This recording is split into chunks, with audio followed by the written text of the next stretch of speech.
भारत सरकार को, हमारे विभाग को ये मैसेज देना चाहते हैं। हमारा अनुरोध है कि प्रधानमंत्री नरेंद्र मोदी जी के आने के बाद आईटीआई का जो विकास हुआ, कृपया उसको जारी रखें और उनके स्वप्न को कि इस देश को आईटीआई की ज़रूरत है, आईआईटी की नहीं। हमें आईटीआई ही रहने दें, हमें एक सभ्य और संस्कारवान और साथ में पढ़ा लिखा एक लेबर तैयार करने दें, ना कि हमें आईआईटी बनाकर उस सबसे दूर करें। आईटीआई का शोषण बंद करें, प्रधानमंत्री नरेंद्र मोदी जी के स्वप्न को साकार करने में सहयोग करें। धन्यवाद। क्वेश्चन। ठीक है सर, क्या क्या मांगे और क्यों आपको आज जंतर मंतर पे ये प्रदर्शन करना पड़ रहा है? मांगे, हमारी जो प्रमुख मांगे हैं वो तो काफ़ी हैं, हमने एजेंडा में डाली हुई हैं। हमारी मुख्य मांग है कि हमारी जो थर्ड शिफ्ट हटाई जा रही थी, जिसकी एफिलिएशन हमने नियम और नॉर्म को पूरा करके लिया है, एकदम इस तरह से ना करें। हमारी यूनिट साइज रिवाइज करें, क्योंकि 20 सीट की यूनिट कहीं नहीं है, जबकि हमारा प्रैक्टिकल जो पैरामीटर्स है वो पॉलीटेक्निक और बीटेक से बहुत ज़्यादा है। तो हमारी यूनिट साइज 40 की करें और निम्स सिस्टम जो इन्होंने हम पे एकदम थोप दिया है, उसको पहले 2 साल हमें वैकल्पिक रखें और उसमें गेस्ट फैकल्टी का प्रावधान करें, साथ ही उसको 2 साल के लिए गवर्नमेंट आईटीआई पर लागू करें। और सर आपने बीच में करेगा, भारत सरकार करेगा, कोर्ट करेगा? कोर्ट ने हमें रिलीफ दिया है, लेकिन भारत सरकार से हमारा अनुरोध है, हमारे जो अधिकारी हैं वो भारत सरकार के हैं, वो सभी समझें इसको कि एक लेबर के लिए जो आवश्यक है वो एक कॉलेज में उनको पर्याप्त उपस्थित है। और बीच में आपने मेंशन किया था कि सरकारी जो संस्थान है उनको जो है कई तरह की सुविधाएं मिलती हैं, बल्कि आप उनसे वंचित रह जाते हैं, और आपका जो रिजल्ट है वो भी देखा जाए एज़ कम्पेयर टू सरकारी तो वो बेहतर है। तो उस को लेके क्या कहना चाहेंगे कि क्या क्या कमियाँ हैं? ये बहुत बड़ा हमारा जो दुर्भाग्य है कि हमारे साथ में पक्षपात होता रहा। हमारे आदरणीय बीएस सर चेयरमैन हमारे, जिनके बताए मार्ग पर हम लोग चल रहे हैं, उनके अथक प्रयासों से हमें 15 दिन एक्स्ट्रा मिलते थे गवर्नमेंट आईटीआई में प्रवेश करने के लिए, लेकिन उन्होंने उस जारी लेटर को भी अमान्य कर दिया और हमारी डेट खुलने के साथ ही गवर्नमेंट आईटीआई की डेट खुलती है, तो हम प्रवेश की उस अपॉर्चुनिटी से वंचित रहते हैं।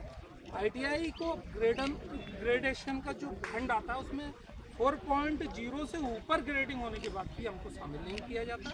इसके लिए मेरा अनुरोध है कि हमारे जो मंत्री हैं, हमारी जो सरकार है, उस पर ध्यान दें और हमें इसमें अवसर के अनुसार सरकारी आईटीआई और निजी आईटीआई को मिलने वाली सुविधाओं, संसाधनों और प्रशासनिक सहयोग में क्या अंतर है? देखिए, ऐसा है कि जो काम गवर्नमेंट आईटीआई नहीं कर पाती या जिस काम को गवर्नमेंट नहीं कर पाती, गवर्नमेंट जब कोई आईटीआई स्टार्ट करती है तो उसको सैकड़ों करोड़ रुपए खर्च करने पड़ते हैं। उसके बाद फिर इनकी रिकरिंग एक्सपेंडिचर, सैलरी से लेकर तमाम खर्चे होते हैं। उस काम को प्राइवेट आईटीआई वाले मैनेजमेंट हम अपने संसाधनों से करते हैं। हम जो प्राइवेट आईटीआई हैं वो इंडिया का जो सबसे बड़े स्टेक होल्डर है। अगर हम पूरे भारतवर्ष में देखें, जहाँ पे हमारी 14-15 हज़ार आईटीआई हैं, उनमें से 12-13 हज़ार आईटीआई प्राइवेट है, 2 से 3 हज़ार आईटीआई गवर्नमेंट की है। तो हम लोग उस काम को कर रहे हैं जो गवर्नमेंट नहीं कर पा रही है। तो ऐसे में हमारा कहना यह है कि गवर्नमेंट और प्राइवेट के बीच में कोई इस तरह की भेदभाव नहीं होना चाहिए, दोनों को एक ही आईने से देखा जाना चाहिए।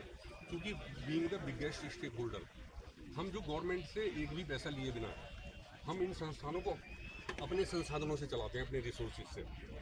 जिस काम को गवर्नमेंट कर रही है तो उस काम को हम लोग कर रहे हैं, इसलिए गवर्नमेंट से हमको थोड़ा उनको देखना चाहिए कि उनको हमारे साथ इस तरह का नहीं करना चाहिए। ठीक है सर, क्या ऐसी कोई नीतियाँ या नियम है जो सरकारी आईटीआई के लिए आसान है लेकिन निजी आईटीआई पर अधिक सख्ती से लागू किए जाते हैं?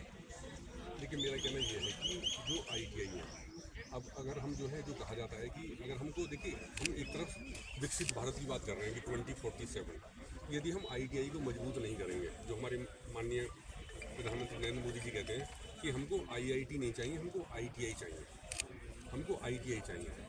क्योंकि कोई भी देश जो है ना, जब तक स्किल्ड नहीं होगा वो तरक्की नहीं कर सकता। वो जानते हैं कि, और जो कहते हैं ना कि we want to make India the skill capital of the world. यदि हम भारत को विश्व की कौशल की राजधानी बनाना चाहते हैं तो हमको आईटीआई को जरूर मजबूत करना पड़ेगा। तो ये प्राइवेट आईटीआई है, इनको मजबूत करने की बहुत आवश्यकता है। थर्ड शिफ्ट अभी प्राइवेट में चल रही है, गवर्नमेंट में थी नहीं, उनको उन्होंने एक झटके में बंद कर दिया। जबकि थर्ड शिफ्ट की मान्यता से पहले हमने नए टीचर की भर्ती, उसके लिए टूल, इक्विपमेंट, सामान, सारी व्यवस्था, इंफ्रास्ट्रक्चर की व्यवस्था की है। तो उसको इस तरह से बंद करना उचित नहीं है, और इसमें कोर्ट ने भी इसमें बड़ा भारत सरकार को करना, जल्दी से जल्दी उन्हें पालन करना चाहिए। सर, कितने